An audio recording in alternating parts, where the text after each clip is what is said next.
তো বন্ধুরা, কলকাতা মেট্রোয় বিভ্রাট, সুড়ঙ্গে আটকে গেল রেক। সুড়ঙ্গের মধ্যে থমকে গেল মেট্রোর চাকা। শোভাবাজার স্টেশন ছেড়ে খানিকটা এগিয়ে দাঁড়িয়ে পড়ে কবি সুভাষগামী মেট্রো। স্বাভাবিকভাবে এই ঘটনায় আতঙ্ক ছড়িয়েছে যাত্রীদের মধ্যে।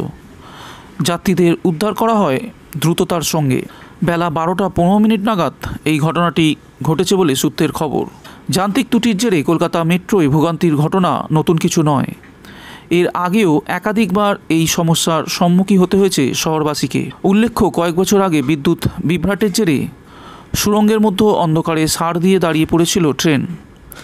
প্রায় 15 মিনিট ধরে অন্ধকারে আটকে ছিল যাত্রী। এই ঘটনায় আতঙ্ক ছড়িয়েছিল। সুড়ঙ্গের মধ্যে মেট্রো আটকে যাওয়ার ঘটনা নতুন কিছু নয়। 2018 সালে একবার মহাত্মা গান্ধী রোড ও গিরিশ পার্ক স্টেশনের মাঝে দমদমগামী একটি রেক আটকে পড়ে।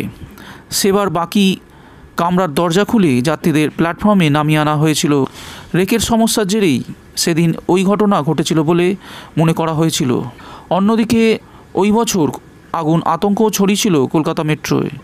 নেতাজি স্টেশনের কাছে থার্ড রেলে আগুন লেগেছিল। সেবার ট্রেনের জানলা ভেঙে বেরিয়ে এসেছিল যাত্রীরা। এর আগে মহাত্মা গান্ধী রোডের কাছে সুড়ঙ্গের মধ্যে আগুন লেগেছিল। রবীন্দ্র সদন ও ময়দান স্টেশনের মাঝে আতঙ্কে সুড়ঙ্গের মধ্যে আটকে গিয়েছিল মেট্রো। সেবার চরম ভোগান্তির মুখে পড়তে হয়েছিল যাত্রীদের।